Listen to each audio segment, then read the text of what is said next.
নমস্কার। আজ 7ই সেপ্টেম্বর কবি সুনীল গঙ্গোপাধ্যায়ের জন্মদিবস। তার জন্মদিবস উপলক্ষে আমি একটি কবিতা পাঠ করে তার প্রতি শ্রদ্ধার্ঘ্য নিবেদন করছি। শুধু কবিতার জন্য, কবি সুনীল গঙ্গোপাধ্যায়।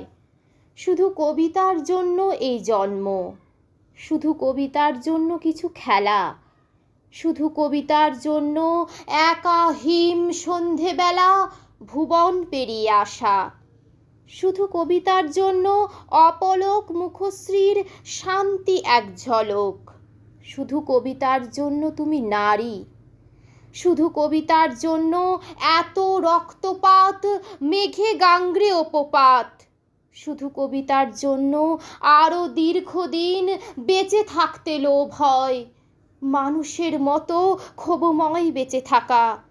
শুধু কবিতার জন্য আমি অমরত্ব তাচ্ছিল্য করেছি। নমস্কার।